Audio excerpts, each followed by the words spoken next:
예전에 한번 말씀드렸던 소설을 잠깐 다시 가지고 왔습니다. 1996년에 한국에서 발매되고 300만 이상이 읽은 소설, 바로 아버지입니다. 최장암으로 시한부 인생을 사는 한정수라고 하는 주인공이 걸어간 걸음에 대한 내용을 담고 있죠. 한편으로는 이제 아버지이기 때문에 경험하는 또 다른 문제, 이제 그 일이 있죠. 어머니와 다르게. 이 소설은 그걸 구별하려고 했다고 생각하진 않아요. 물론 아버지에 좀 더 관심을 갖도록 하는 취지는 있었겠지만, 저희가 읽어 나가고 마지막에 눈을 감고 생각하면은 그런 취지를 벗어나고 있다. 오히려 넓은 측면에서 어머니까지 포함하고 있는 것이 아닌가 생각을 하게 돼요. 즉, 책임을 지고 살아간다는 것에 대한 무게감을 잘 보여주고 있다고 생각하는 것이죠. 저희가 잘 아시다시피, 이제, 이 주인공이 최장암 선고를 받고 가족한테 숨기고 살죠. 책임감 때문이에요. 그거 말해봤자 다 걱정만 할 거 아닙니까? 다 어둡게 살 거니까 차라리 마지막까지 가다가 확 죽어야지, 이런 마음이죠. 이게 진짜, 무책임한 것이 아니고 너무나 책임감이 강한 사람들이 행하는 태도라고 생각해요. 그런 이제 인물로 이제 소설에 그려지면서 저 사람이 숨기고 살다가 이제 그 숨기다 보니까 이제 이 속에서 나오는 그 냄새 같은 거 있잖아요. 이게 썩어가고 있으니까 이 췌장암으로 이제 죽어가고 있으니까 그걸 막기 위해서 술을 왕창 마시고 술 냄새를 차라리 풍기면서 이제 이렇게 그 주정뱅이처럼 막 활동하고, 그래서 이제 가족들이 이해를 못하고 아빠가 왜 저 모양이 됐지 막 이렇게 이제 생각하는 상황으로 가잖아요. 그러다가 이제 나중에 이게 진짜 자기가 암이라는 것이 아내에게 알려지면서 이걸 드러내면서 이제 함께 죽음을 향해 달려가는, 맞이해 나가는 이제 그런 과정으로 소설이 그려지고 있는 것을 알고 계십니다.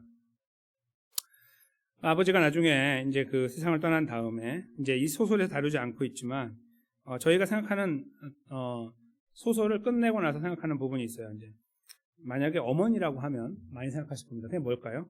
가정을 책임진다는 겁니다. 그렇죠?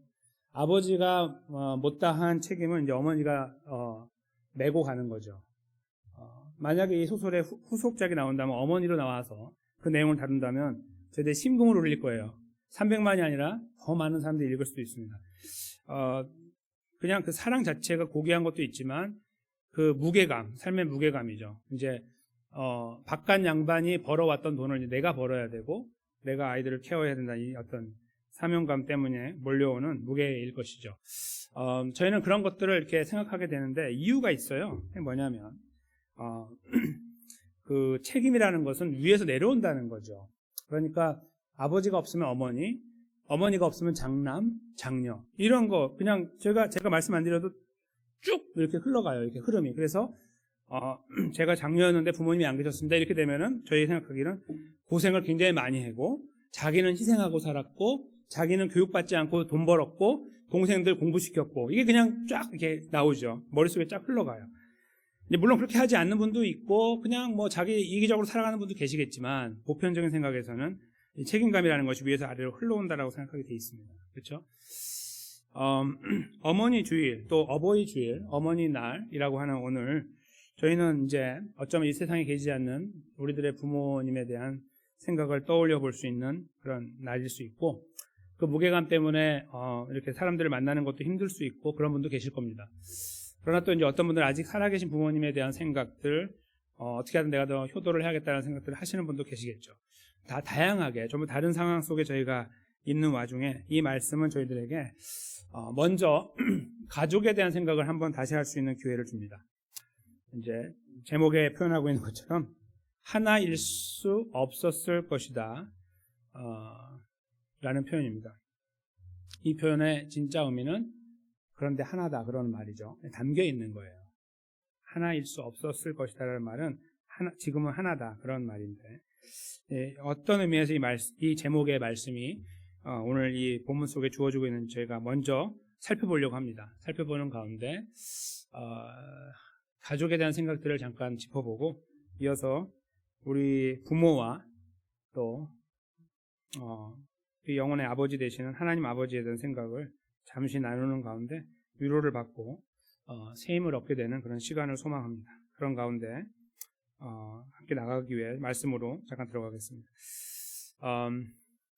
오늘 말씀을 저희가 이렇게 읽어 나가다 보면은 나오는 지명 때문에 그런 경우가 몇 번 있었잖아요. 이제 그냥 이렇게 눈을 뜨고 이렇게 읽다 보면은 졸리죠. 한 2, 3분 읽으면 졸리게 돼 있는 그런 본문이에요.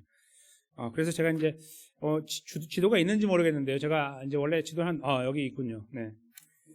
이 지도가 이제 영어 지도이기 때문에 좀 이제 그냥 이제 보시기 좀 그렇지만 그냥 간단하게 그냥 이렇게 보시면 돼요. 가운데 보시면은 정확하게 가운데 이제 약간 푸른색이 있죠. 약간 그러니까 연두색이라고 그러죠. 연두색이 이렇게 있고 거기 에브라임이라고 영어로 써 있어요. 이제 안 보셔도 되고요. 거기 이렇게 그 중간에 있는데 저게 이제 많이 보신 분들은 아시지만 가나안 땅, 약속의 땅 가나안에서 이스라엘 12지파가 땅을 분배받은 형태의 최종 그림을 나타내고 있는 것입니다. 이제 학자마다 좀 달라요. 그림들이 좀 다르는데 그냥 그나마 이게 가장 보편적인 것 같아서 이걸로 갖고 왔습니다. 오늘 저희가 이야기하려고 하는 내용은 저 에브라임에 대한 거예요. 딱 정확하게 중간이죠. 중간에 이렇게 있는 저 에브라임에 대한 이제 내용을 저희가 이제 읽어가려고 하는데 그 지명을 저희가 이제 따라가다 보면은 일단 두 가지예요. 한 가지는 그 지명이 지금 없어요. 없는 데가 많고 불가능하고 그리고 복잡해요. 이 머릿속으로 그리는 건 너무 복잡해서 이해할 수가 없습니다. 이렇게 저도 이거 할 때는 이렇게 그리면서 하거든요. 이게 그려야지 뭐 그림이 나오죠. 머리로 하면 이게 그림이 안 그려져요. 한국의 지도 저희가 동네를 알고 있으면 괜찮은데 그런데 여기 미국의 여기 파크빌하고 뭐 이렇게 이런 그림을 이렇게 알면 괜찮지만 그 외에 다른 곳에 그림을 그리면 못 그리는 거하고 똑같은 거죠. 그래서 이게 머리로는 이해하기 어려워요. 그냥 경계가 주어졌다 그냥 그렇게 생각하시면서 잠깐 보는 거예요. 저 작지도 않고 크지도 않은 저 땅의 주인들이었던 에브라임 족속에 대한 내용을 오늘 하나님께서 말씀하시는데 이제 이렇게 시작하고 있는 거 잠깐 보겠습니다. 1절에 보시면 요셉 자손이라고 표현하고 있죠. 잠깐 저희가 훑어야 되는 이제 그 이스라엘의 역사가 있는데 그게 뭐냐면 요셉이 누구냐는 거예요. 성경에 그 기본적인 지식을 갖고 계신 분들은 요셉이 누군지 금방 아시고 요셉은 아브라함의 아들 이삭이 낳은 그 이삭의 두 번째 아들인 야곱의 11번째 아들이었죠. 그러니까 아브라함으로 보면은 이제 손자, 증손자가 되는 거죠. 이 요셉의 자손이라고 이렇게 부르는데 요셉의 자손은 누구였을까요? 둘이 있는데 이제 여기는 안 나오죠. 나중에 나오죠. 므낫세하고 에브라임이라고 하는 두 아들이 있었어요. 근데 요셉 자손이 이제 땅을 얻는 과정을 쓰고 있는데 이 요셉 자손 중에 누가 있냐면 여호수아가 있어요. 이 책을 쓰고 있는 여호수아가 이 자손이에요. 자기 조상은 쭉 올라가면 아브라함이지만 조금 이렇게 나누어서 보면은 자기 아버지는 정확하게 자기의 그 조상은 요셉이라고 이렇게 말하게 돼요. 후손이기 때문에 그러니까 자기 이야기예요. 한편으로는. 그리고 에브라임이라고 하는 족속이 바로 자기예요. 그러니까 므낫세라고 하는 큰아들과 작은아들 에브라임이 있었는데 자기는 둘째 아들이었던 에브라임의 후손이에요. 이 여호수아는. 그 사람이 이제 하나님의 영감으로 이걸 쓰고 있는 거예요. 자기 이야기 쓰는 거죠. 여러 가지 부담이 있었을 것 같아요. 그리고 내용을 이렇게 쓰는 내용을 이렇게 보면 다른 거 쓰는 거하고 좀 달라요. 다른 지파 이야기 쓰는 거하고 좀 다르게 써 있는데 그 중에 하나가 바로 이제 요셉 자손이라고 하는 이 표현입니다. 약간 조심스러운 거예요. 그러니까 하나님께서 므낫세하고 에브라임에게 땅을 주셨다 이렇게 말하기보다는 일단은 이게 두리뭉실하게 들어가는 거예요. 접근을 돌려가지고 이렇게 싹 들어가서 나중에 딱 꺼내는 그런 장치를 쓰고 있는 거죠. 그게 바로 이제 요셉 자손이 제비 뽑아 얻게 된 땅 이렇게 쓰고 있는 거예요. 사람들의 머릿속에 요셉 자손이 누구인지를 아는 사람들은 알지만 모르는 사람은 요셉의 그냥 후손인가 보다 이렇게 생각할 수 있어요. 그냥 딱 요셉의 후손이니까 당연히 한 라인이에요. 라인이 하나밖에 없는 거예요. 11 아들은 다 하나씩이거든요. 이렇게. 요셉도 당연히 하나일 거라고 생각하고서 읽어요. 이제 잠깐 보겠습니다. 쭉 이제 제비 뽑아서 여리고 이쪽을 얻었고 전체적인 그림이에요. 이렇게 여리고와 베델 산지 이런 데로 이제 얻게 됐고 그 다음에 베델 루스라는 게 그 다음 주에 나오는데 베델이 곧 루스예요. 그래서 이제 저게 이제 표현은 저렇게 돼 있지만 이제 좀 정확하게 저희가 본다면 베델 곧 루스 이렇게 말하는 게 맞아요. 베델 곧 루스 거기에 나아가고 또 아다롯이라는 곳에 이르고 그 다음에 서쪽으로 가면은 야블레 쪽속 경계 벳호론 그리고 게셀까지 이른다. 이렇게 이제 그 그리고 이제 이제 바다까지 나가진 않아요. 근데 하여튼 그렇게 지금 쓰고 있는 거예요. 그렇게 그런 그림이 아까 그 지도에 나온 것처럼 그렇게 돼 있고요. 그게 이제 그런 그림이에요. 그런 다음에 두 번째로 써요. 그러니까 이게 무슨 말씀이냐면은 이렇게 우리가 어려운 말을 누군가에 할 때 돌려서 해야 될 때가 있잖아요. 그런 거하고 비슷해요. 쓸데없는 말을 사실 1절에서 3절에 쓴 거예요. 이제 4절부터 그냥 딱 쓰면 되거든요. 근데 한번 이렇게 먼저 말해놓고 다시 말하는 거예요. 이렇게. 그게 바로 4절이죠. 왜요? 이렇게 말하거든요. 요셉의 자손은 므낫세와 에브라임이다. 이렇게 말하는 거예요. 자기의 조상인 에브라임까지 이제 쓰고 있는 거예요. 왜 그럴까요? 요셉은 둘이 내려오고 있기 때문이에요. 11아들은요, 그러니까 야곱의 11아들은 다 하나씩 자기의 흐름들이 이렇게 지파로 주어졌어요. 그런데, 요셉, 저기 말하는 요셉이, 저희가 알다시피, 이제 11번째 아들이었는데, 야곱의, 자기 위에 있는 10번째부터 첫 번째까지 형들이 양치러 갔을 때에 도시락 싸가지고 갔다가, 잡혀가지고 옷 다 찢기고, 구덩이에 빠졌다가 원래 죽이려고 했다가 살려서 팔아버렸잖아요. 그러니까 요셉은 완전히 버림받아서 비참하게 살았어요. 그러다가 이제 그 애굽에 갔는데 거기서 하나님께서 붙잡으시사 총리가 되게 하셨어요. 그렇죠? 이 흐름을 저희가 잘 이게 바탕을 갖고 있을 때 이제 이 흐름들을 이해하게 돼요. 그러니까 요셉은 원래 그 분위기가 어떤 분위기냐면 버림받았다, 굉장히 비참하게 살았다, 그리고 마음에 응어리가 있다, 이런 단어를 갖고서 그걸 이해하는 것이 좋아요. 그가 거룩하였다, 하나님께 다 맡겨버렸다, 이것도 맞아요. 그렇지만 인간 요셉은 그렇게 될 수가 없어요. 어떤 사람이 그렇게 삽니까? 세상에. 그게 못 살죠. 응어리 져 있는 건 갖고 사는 거예요. 하나님께 계속 기도하면서. 그렇죠? 요셉이 이제 그렇게 살았을 가능성이 많아요. 그래서 저 아버지였던 야곱이 이제 다 식구들 70명 가까이가 이제 그 애굽으로 내려와서 살게 되잖아요. 이제 자기 아들이 지금 총리예요. 큰 땅 얻어갖고 거기에 딱 정착했어요. 그래서 거기에서 200만 넘게 됐잖아요, 숫자가. 그러니까 엄청나게 풍요롭게 살게 된 거예요. 물론 종으로 살았지만 그 전에 정착할 때는 엄청나게 풍요하게 자리를 잡게 됐거든요. 그 야곱이 죽기 전에 이제 복을 빌어요. 12아들, 정확하게 12아들을 불렀죠. 요셉까지. 동생 베냐민까지 불러가지고 축복을 하는데 하나님께 복을 비는 과정에서 이상한 행동을 하죠. 요셉한테는 아들 둘을 데리고 오라고 그러는 거예요. 이상하죠? 다른 사람 다 그냥 그 사람한테 하는 거예요. 루벤한테 직접 이렇게 한단 말이에요. 복을 비는데 요셉은 아니에요. 네 두 아들 데려와. 그래서 므낫세하고 에브라임한테 손을 이렇게 어긋맞겨 갖고 복을 빌어요. 그러니까 이제 이쪽에가 오른쪽에 이쪽 오른손 이쪽에가 첫째 아들이 므낫세가 있고 이쪽에 에브라임이 있었거든요. 근데 이렇게 해요. 자기처럼. 자기도 둘째인데 첫째가 됐잖아요. 그것처럼 이렇게 해가지고 그러니까 이제 옆에서 요셉이 아버지 얘가 첫째입니다. 알아. 그리고 일부러 이렇게 하죠. 그래서 이렇게 복을 빌고서 얘네 둘이 이스라엘 지파로 들어가게 만들어버린 거예요.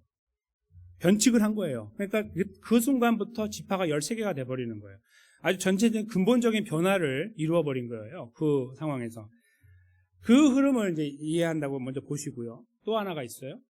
요셉의 그 와이프에 대한 이야기입니다.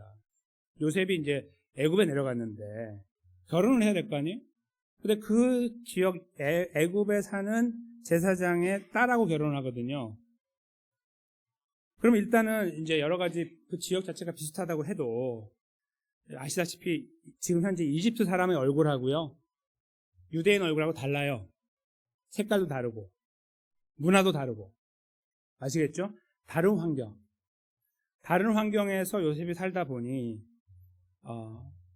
그 다른 사람을 자기 민족을 만나 결혼하지 아니하고 그쪽에 사는 사람하고 결혼했어요. 그래서 자녀를 낳았다. 아들 둘을 낳았단 말이에요. 식구들이 만났어요. 자기 형들하고 다 내려와서 이렇게 딱 만났을 때 오는 문화 충격을 한번 생각해 보세요. 요셉이 우리를 살려줘서 고맙고 너무 감사한데, 형님들 제 아내입니다. 인사하세요. 이렇게 되는 거예요. 그 다음에 여기 우리 두 아들인데요. 이렇게 되는 거죠. 그게 성경에 기록되지 않았기 때문에 저희가 넘어갈 수 있는 부분이지만 굉장히 큰 문제예요. 이 가문을 중시하는 이스라엘에게는 굉장히 큰 문제라고요. 조금 심하게 말하면은 아버지 야곱이 야, 너 결혼 잘못했다. 그만 이거 집어치우고 다시 해. 이렇게 할 수 있는 거예요. 따지고 보면. 이제 그 정도로 요셉이 지금 걸어가고 있는 환경이 되게 외롭고 힘들어요. 그냥 총리가 되었고 이거는 영광스럽지만 이 과정이 힘들었고 여기까지 오면 자기는 이제 가족하고 완전히 끊어진 줄 알았고 그리고 이제 혼자 살아가야 되니까 정착하고 이제 여기서 새롭게 뿌리를 내리고 있었다가 만난 거예요. 그런 여러 가지 마음의 아픔들을 가지고 새롭게 가정을 이루고 걸어가는 요셉. 아버지의 마음이 어땠을까요? 야곱의 마음. 이 과정에 사실은 나중에 야곱이 알았잖아요. 형들이 요셉을 저렇게 버려갖고 죽게 됐다고. 그래서 저기 가서 나중에 가보니까 요셉이 있다고 해가지고 난리가 났잖아요. 이 야곱이 죽었다고 했다가 거짓말하고 막 이렇게 해가지고 그런 것들 때문에 그때의 이 야곱이 느꼈을 것들, 그 마음 아팠던 것들, 요셉에 대한 원래 제일 사랑했던 아들이기도 하지만 나중에 만났는데 딱 봤더니 아이쿠나 이 녀석이 여기 와서 결혼을 했구나. 이렇게 됐을 때. 그리고 그 요셉이 느꼈을 마음의 아픔과 힘든 것들을 아버지로서 느꼈을 것을 생각해 봐야 돼요. 제 생각에 이런 거는 이제 21세기 같이 이런 때 이제 영상으로 만들어서 보면 더 이해가 빨라요. 성경으로 보는 것보다. 다른 문화권의 사람, 이런 것들 비교해서 보는 것이 중요하거든요. 야곱이 갑자기 이 모든 환경을 뒤틀어버리고 세상을 떠난 이유가 무엇이었을까?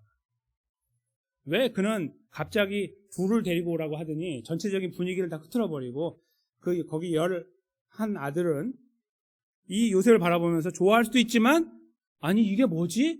이렇게 할 수 있는 상황을 만들어 놓고 세상을 떠나갔냐는 거죠. 아버지의 마음이 저는 느껴진다고 생각해요. 요셉을 향한 아버지의 마음, 고마움. 흉년으로 죽을 뻔했는데 우리를 살려준 아들의 고마움, 미안함. 내가 잘 돌보지 못하고 내가 케어하지 못하고 내가 형들의 말만 믿고 죽은 줄 알았던 이거 살피지 않았던 이런 수많은 그런 슬픈 감정들이 올라오고 그런데 그런 것들을 다 내려놓고 이제 아들을 바라보면서 너무나 이 고마운 상황 속에서 그에게 하고 싶은 그가 최대한 해줄 수 있는 것이 무엇이었을까? 아들 둘 데려와. 너는 혼자가 아니고 너는 두 몫을 차지할 거야. 라고 하는 이 선포적인 행동이 아니었을까 생각합니다. 이 흐름을 타고 있는 므낫세와 에브라임은요, 이스라엘에서 가장 큰 땅을 차지하는 거예요. 그리고 모세에 이어서 지도자가 되는 여호수아가 에브라임에서 나오죠. 하나님은 이런 일들을 통해서 이 하나님 백성들의 어떤 균형을 잡으면서 이렇게 인도해 오신 것이 분명해요. 근데 여기에서 바로 그 요셉 이야기를 하고 있는 거죠. 그 자손이 므낫세와 에브라임. 드러내고 있는 거예요. 잠깐 조심스럽게 하다가. 그리고 여기는 에브라임이 받은 땅이야. 라고 이제 그 5절에 쭉 기록을 하고 있는 것입니다. 그래서 저 아래까지 이제 읽지 않겠습니다. 쭉 저희가 이 앞에 그림 그걸로 대치하고 이렇게 중간 부분을 차지했구나. 그 내용으로만 저희가 가름하겠습니다.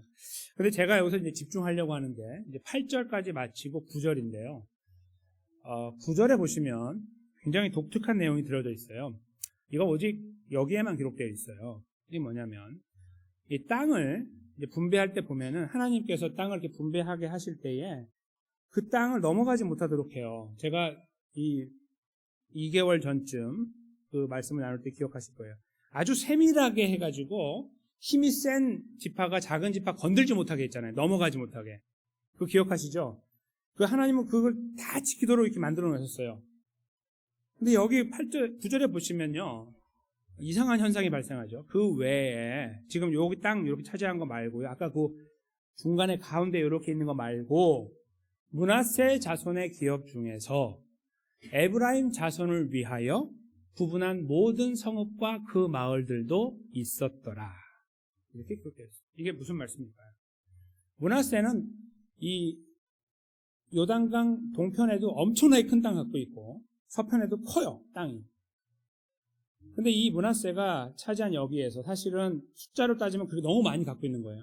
하나님 그냥 주셨어요, 이렇게. 주셨고. 그런데 에브라임은 상대적으로 작고 대신에 이제 리더가 나왔으니까. 근데 그 경계마다 므낫세가 했던 행동이 다른 집하고 달라요. 어떻게 해요? 공유. 함께 나누고 있는 거예요. 함께 나누고 함께 케어하는 모양이 이 안에서 등장하고 있어요. 저는 이 부분이 저희가 눈여겨보아야 되는 부분이라고 봐요. 다른 지파에는 없는 이야기. 왜 그랬을까? 므낫세와 에브라임은 한 어머니 밑에서 태어났죠. 한 아버지고 물론. 그들은 자라날 때부터 70명의 그 사촌들이 내려왔을 때 자라날 때부터 조금 다른 환경이었죠.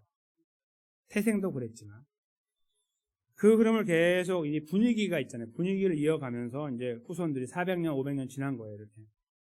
물론 다 잊어버렸겠지라고 생각할 수 있지만 그렇게 되나요? 김 씨가 갑자기 이 씨가 되는 거 하루아침에 그냥 합니까? 아유, 내가 우리 감은 별로니까. 뭐 그런 분도 계시겠지만 그렇게 안 하잖아요. 500년, 1000년 이어가잖아요. 그냥 이렇게. 그런 거하고 비슷한 거예요. 그걸 갖고서 있을 때 그들만의 서로 어떤 감정이 있을까요? 므낫세하고 에브라임. 우리 같이 살아야 돼. 다른 지파 9개 지파가 어떻게 할지 모르니까 물론 죄송합니다. 11개 지파죠. 11개 지파가 자기들을 향해서 어떻게 할지 모르니 뭐 막 해를 가하고 그런 거 아니지만 우리는 하나야 라는 그런 마음이 담겨 있지 않았을까? 그 할아버지 저 위에 그러니까 요셉의 아버지가 했던 행동처럼 이제는 그것을 받아서 쭉 성장해 왔던 이 두 지파는 서로 간의 관계 속에서 서로를 더 책임지고 보듬어 주려고 하는 마음이 있지 않았을까라는 생각을 해보게 됩니다. 그러니까 이렇게 공유를 하죠. 많다고 공유하지 않아요. 많다고 공유해서도 안 되고. 그러나 므낫세는 자기 것들을 열어서 자기의 정확하게 보면 동생 지파죠. 동생 지파와 땅을 나누어서 교류했다라고 쓰고 있는 것입니다. 저는 이것을 이렇게 읽고 또 묵상하고 연구하면서 굉장히 마음이 짠하다는 생각이 들었어요. 그러니까 이 자체가 그냥 아름답다라고도 보이지만 이들이 이렇게 할 수 없었을 것 같은 분위기, 환경들에 대한 아쉬움이 있었다는 거죠. 어쩌면 이 분위기는요, 저희가 생각하는 것보다 더 강력하게 있었을 줄 몰라요. 그 안에서. 그러니까 서로 형제, 자매, 이런 거, 형제, 우리가 서로 그런 거 있지만, 나중에 막 서로 싸우거든요. 시간이 가면. 막 싸워요, 자기네끼리. 그러니까 딱 벌써 이 앞에 보면 아는 거예요. 이게 지금 어떤 관계인지. 지금 여기에서 느껴지고 있는 므낫세와 에브라임의 이런 것들은, 에휴, 설마 그러겠어요? 그거는 저희들이 너무 순진하게 생각하는 겁니다. 그들 안에 갖고 있는 분위기를 저희가 훑어보면 그 안에서 서로 그렇게 서로 이렇게 긴장 관계를 갖고 있을 가능성이 매우 높아요. 다른 집합끼리도 그러니까. 그런 상황 속에서의 이 모습은 매우 아름답게 보이는 것이 분명해요. 애처롭기도 하지만 그래, 도움을 살아야지 잘 결정했네 라고 볼 수 있다는 거예요. 저는 이 부분에서 아까 그 아버지 소설에 이어지는 내용과 맞닿아 있는 부분이 있다고 여겨져요. 이게 일반적인 사람들의 가정의 걸음이 아닐까 생각한다는 거예요. 아버지는 돌아가셨고 이제 저 위에 우리를 인정해줬던 할아버지 그 야곱은 벌써 돌아가셨고 시간이 쭉 흘렀고 우리는 계속 이런 모양으로 왔는데 여기서 땅을 분배받고 이제 이렇게 사는 과정 속에서 서로를 향해서 형, 아우 이 관계 속에서 그것에 대한 서로를 향한 애틋한 마음을 가지고 이 과정을 지나간 것이 아닐까 생각해요. 그런 의미에서 서로를 향한 책임감, 그 무게감들을 느끼면서 이런 결정들을 내린 것이 아닌가 생각을 한다는 거예요. 앞에서 처음에 접근할 때에도 므낫세와 에브라임은 조심스럽게 접근하고 그리고 마지막에 접근하더니 하는 말은 둘이 서로 공유하더라 이렇게 했을 때 이거 읽고 있는 아니면 이거 분위기를 알고 있는 다른 11지파는 어떨까요? 물론 레위 지파는 빼고 이야기해야 되니까 10개 지파라고 말할 수 있는데 어떨까요? 잘한다 자기네들끼리 이렇게도 할 수 있죠. 그러니까 되게 조심스러운 거예요. 이게 이런 내용들이요 조심스러운 내용들이 기록되어 있는 건데 저희들끼리 시사하는 바는 크다는 거예요. 그러니까 우리 안에서 서로 간에 책임지는 모습 자체가 너무 아름답고 귀하다 이렇게 여길 수가 있고 그런 모습들을 저희가 이렇게 바라볼 때 우리 마음도 왠지 좀 따뜻함을 느끼게 되는 그런 상황을 경험하게 되기도 하기 때문인데요. 여기까지 이제 이 좋은 분위기로 9절에서 본문이 끝났으면 저희가 생각할 것이 굉장히 심플하게 끝날 것 같은데 10절이 달려있어요. 대롱대로. 그 10절을 보니까 게셀이라고 하는 곳을 정복하지 못해서, 아니 정확하게 정복하지 않아서, 못한 게 아니고 안 해서 그들을 종으로 삼았다는 이야기가 기록되어 있습니다. 우리 앞에 읽었던 내용, 유다지파 이야기하고 너무나 많이 맞닿아 있죠. 여기에 이 하지 않았다는 이 내용에서 우리는 타협이라는 걸 생각하게 돼요. 그들은 노역하는 종이 됐다. 그러니까 한편으로는 굉장히 아름답고 스스로가 서로를 격려하면서 어려운 환경을 극복해 나가는 좋은 가족의 모습을 보여주고 있는 게 맞는데, 그들의 삶의 다른 편으로 보니까 하나님 앞에서 말씀을 지켜나가고 하나님 백성의 삶에 대해서는 정직하지 못했다는 것을 보게 된다는 거죠. 이것은 저희들에게 바로 우리들의 모습 그대로를 보여주는 거울과 같다고 생각이 들어요. 게셀을 정복하지 않은 에브라임, 그리고 그들을 종으로 삼아서 종으로 부리는 즐거움을 누렸던 에브라임, 이것을 생각할 때에 easy going이라고 그러죠. 영어로 쉽게 가자, 쉽게 가면서 오는 유익을 누리는 어떤 그런 자리에 하나님에 대한 인식과 그 어떤 자세, 마음 자세가 앞에서 형제들끼리 갖고 있던 이 긴장 관계 속에서 서로를 위하는 관계하고 비교해 볼 때 너무나 초라해요. 그렇죠? 사람 대 사람의 관계 안에서 므낫세와 에브라임이 이렇게 이 관계 속에 서로를 보듬어 안고 가려고 하는 이런 모양들이 그들과 하나님과의 관계에서는 너무나 이 가치가 없어 보인다는 거예요. 그러니까 이런 말씀을 지키지 않고 넘어가는 거죠. 근데 이 모양이 저희들 안에 고스란히 남아 있습니다. 우리 하나님 백성들인 저희들 삶 속에. 저희도 이 사람 관계에서 굉장히 조심스럽게 살려고 하고요. 언행심사에 대해서 그런 경우들이 있잖아요. 특별히 이제 어떤 이 책임의 문제로 이제 가족이라는 관계로 좀 내려와서 보면은 우리는 더 그렇게 될 수 있어요. 거기에 더 우리가 긴장하고 때로는 내가 희생할 정도로 거기에서 유익이 없어도 이런 굉장히 좋은 마음들이 존재할 수 있고 실제로 그런 모양을 우리가 살아가려고 하는 것이 바람직해 보여요. 그런데 이 본문의 이 마지막에 달려있는 10절이 우리들에게 시사하는 것은 그런데 말입니다 이거예요. 그것이 알고 싶사에 그런데 말입니다. 우리 생각을 다시 전환해야 되는 거죠. 뭔데? 하나님과는 어떠냐고 물어보는 거예요. 그러니까 우리가 그렇게 그 관계 안에서 책임이라는 걸 갖고 아름다운 관계를 유지해 나가는 것은 좋은데 그럼 하나님은? 이렇게 묻는 거죠. 그때 저희들의 대답이 무엇일까를 우리 스스로에게 물어야 되는 거죠. 나는 어떠한가 이거죠. 좋은 사람으로 비춰지고 좋은 그리스도로 비춰지는데 좋은 목사로 비춰지는데 사람을 품어주고 이렇게 해주는 뭐 성도로 장로로 집사로 권사로 뭐 이런 것들 다.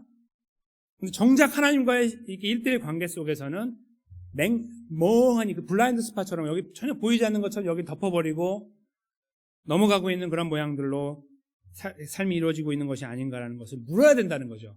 10절에서. 그걸 물어야 되는 거예요.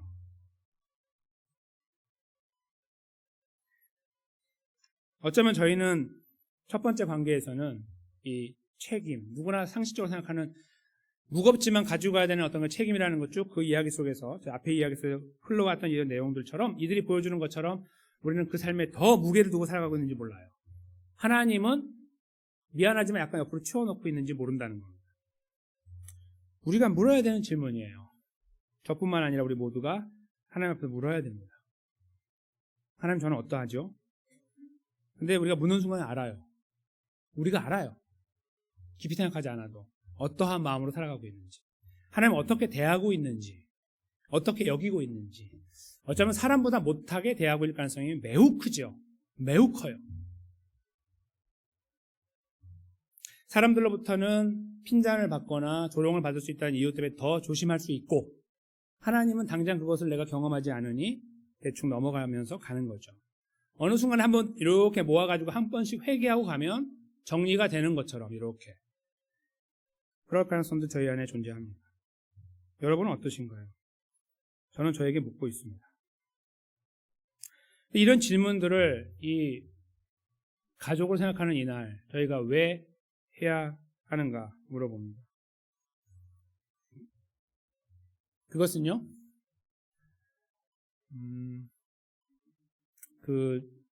제가 5월이 돼서 그 어버이 주일 이쯤 돼서 찬송 중에 이제 어버이를 담고 있는 찬송이나 아니면 어버이가 크리스찬이었다는 찬송을, 그 내용을 갖고 있는 찬송가를 일부러 부르지 않습니다. 이유는 간단합니다. 우린 전부 다르기 때문에.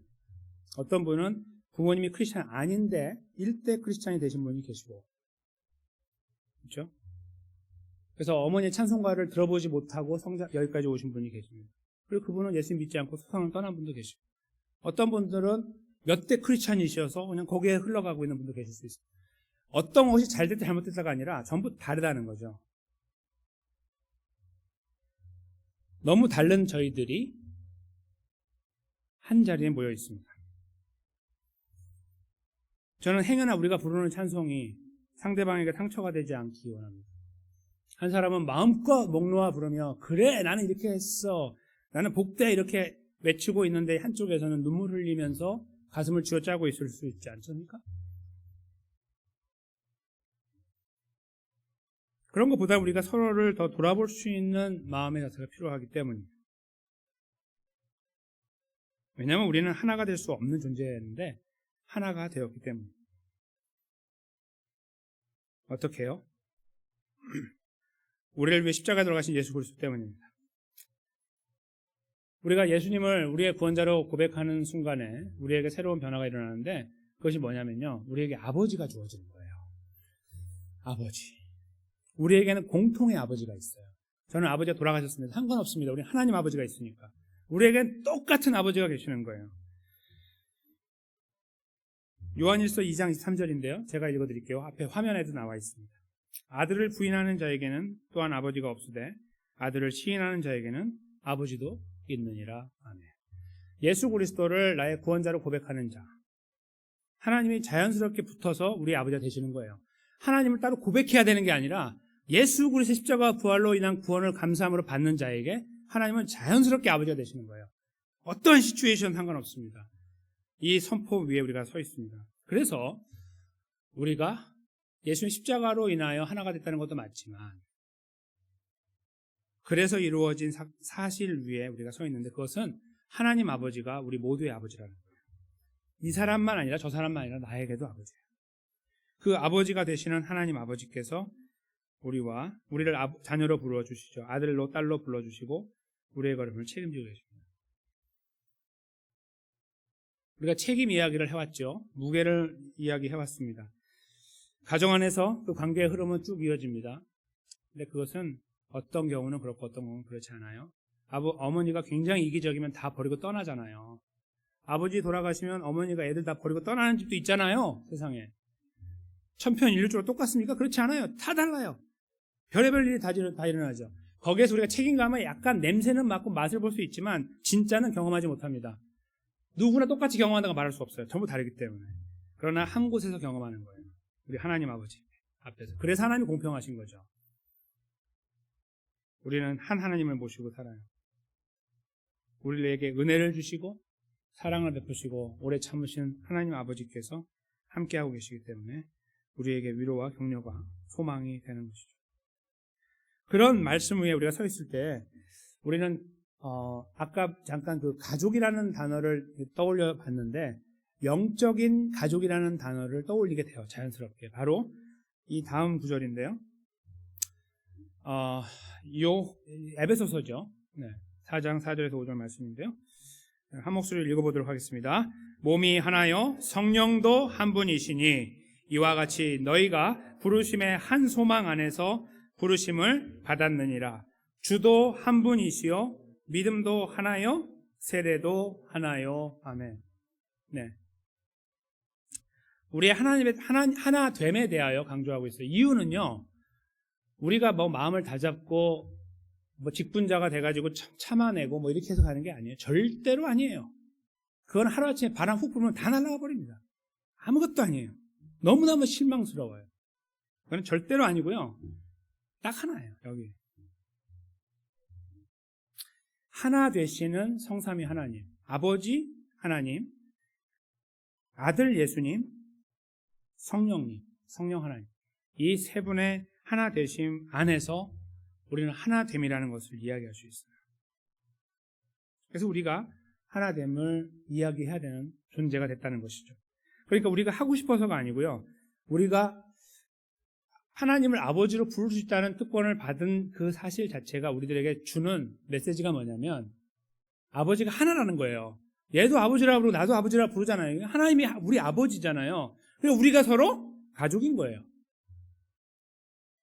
그 가족이 이루어진 거죠. 어떠한 종교에서 찾아볼 수 없는 너무 가슴 따뜻한 메시지입니다. 너무나 다른 우리들인데 하나가 된 거예요. 하나가 되려고 발버둥 치고 있기 때문에 지금 유지되는 게 아니에요. 그냥 하나가 된 거예요. 우리가 어떻게 잘하고 있냐 못하고 있냐 그 다음 문제지 우리의 존재는 그렇게 하나가 됐다는 것을 먼저 기억해야 돼요. 에베소 말씀에서. 근데 이 하나 되었다는 사실 위에 우리가 서 있을 때 우리가 바로 떠올려야 되는 다음 말씀이 바로 서로를 향한 책임입니다.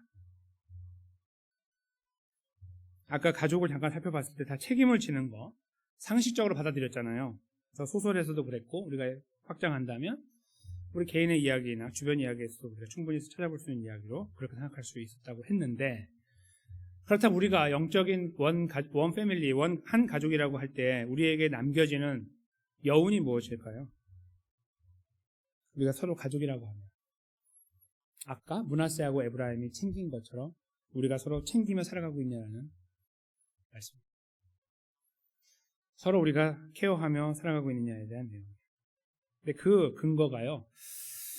오늘 말씀도 있지만 누가복음 말씀에서 다시 한번 역력하게 드러나요. 이게 오늘 말씀을 그대로 받고 있다고 봐도 과언이 아닙니다.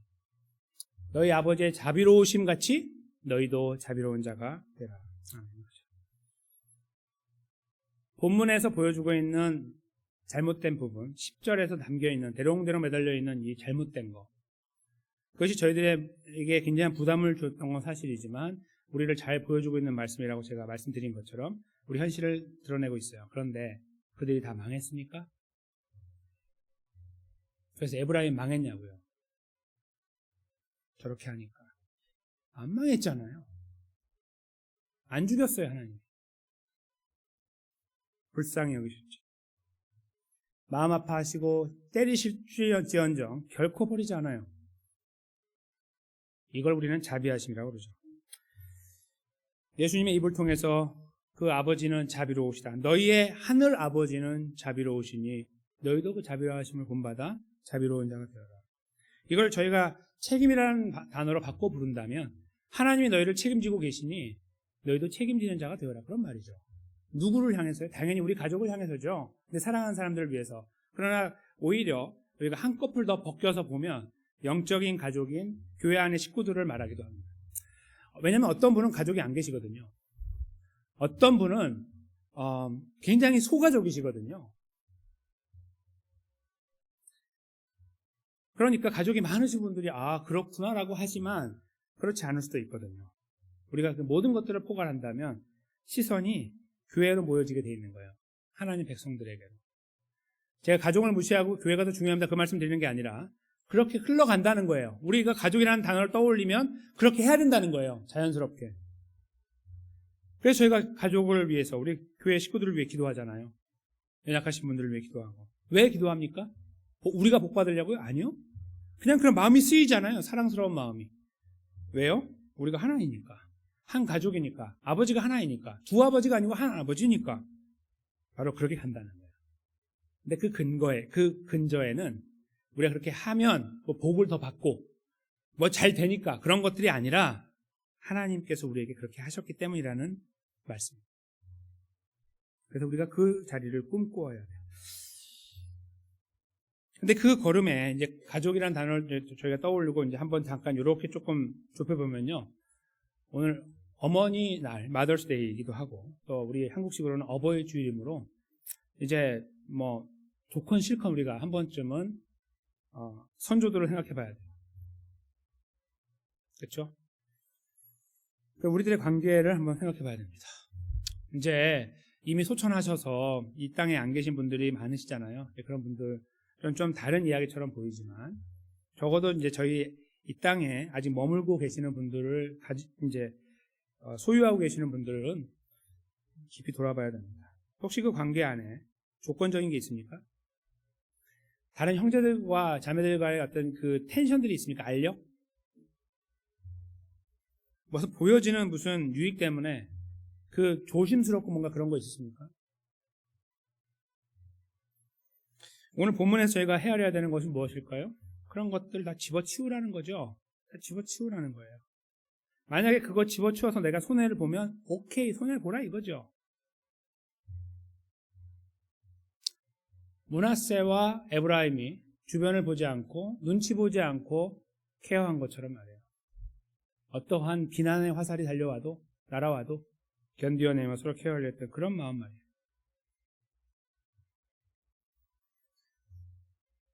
좀 가정 안에 그런 부모와의 관계를 떠나서 다른 관계들도 있을 수 있어요. 이미 소천하신 부모님 때문에 발생한 문제가 있을 수 있어요. 가정 안에. 그런 거 너무 많잖아요. 부모님이 지탱하셨다가 돌아가시니까 난리가 나버리는 거예요. 이분이 살아있을 때 간신히 버티다가 떠나시니 완전히 박살나는 가정들. 요즘에서 많이 듣죠. 만약에 우리가 그런 어떤 컨디션의 그 중에 하나에 속한다고 할 때에는 우리가 먼저 포기해버려야 되는 거죠. 오늘 말씀을 들었을 때. 우리는 더 큰 것을 봐야 돼요. 이 땅에서 거기서 더 많이 챙기고 이루어가는 거, 내 자존심을 세우고 내가 더 많이 했다는 걸 인정받고 뭐 이런 것들 있잖아요. 가정 안에서 충분히 발생할 수 있는 그런 것들에 얽매여 있는 그런 것들을 다 버려야 돼요. 왜 거기 얽매여요? 자존심 때문이죠. 내 이유 때문이에요. 그거 말고 없어요. 아무리 좋은 말로 미사여구를 붙여봐야 소용없어요. 그거 아니면 아니니까. 아니면 안 할 수 있어야죠. 근데 못하거든요. 그것 때문에 못하는 거예요. 그러니까 우리는 그 문제 때문에 힘들어할 수 있는 거예요. 근데 조금 더 확장한다면은 여러 사람들과 관계 속에서도 그게 우리 안에 발생할 수 있어요. 뭐 물론 자녀들과의 관계도 있겠지만 형제 다 떠나서 우리 교회 안에서의 관계들 속에서 이루어질 수 있는지. 여러분과 제가 가야 될 걸음에 분명히 보입니다. 어디로 가야 될지. 하나님에 대한 중요성, 하나님의 말씀에 대한 중요성을 우리는 얼마나 더 소중하게 생각하고 있는지도 돌아봐야 되고, 형제를 돌아보고 주변을 돌아볼 때에도 우리가 어떠한 중심으로 돌아봐야 되는지, 이런 것들이 한꺼번에 우리 안에 몰려오고 있습니다. 여러분과 제가 이 말씀의 끝자락에서 이 모든 무게를 우리 어깨에 올려놓고 다시 한번 씨름하려고 한다면 소용없는 일입니다. 가치 없는 일입니다. 죄송하지만. 여러분과 제가 살아왔던 걸음을 한번 생각해 보세요. 오늘 이 말씀을 듣지 않고 듣기 전에 걸어왔던 걸음 중에 물론 잘 걸어오셨겠죠. 그렇지만 그럼에도 불구하고 우리는 오늘 말씀을 이렇게 나누면서 이게 몰려오는 이 메시지 안에서 내가 저촉되어지고 무너져 내렸던 부분들이 혹시 떠오르지 않아요? 저는 많이 있거든요. 개인적으로. 그럼 어떻게 해야 돼요? 어떻게 되는 거예요? 그동안에는 어떻게 온 거예요? 우리가 버티고 왔습니까? 천만의 말씀. 무엇이 우리를 지탱했습니까? 하나님의 은혜가. 근데 하나님의 은혜가 우리를 지탱할 때 바로 예수 그리스도의 기도가 작용하고 있어요. 옛날이나 지금이나 이 땅에 계실 때에나 저 천국에 계실 때에나 바로 요한복음 17장 11절 말씀입니다. 우리가 이 말씀을 읽고 이 말씀을 마치겠습니다.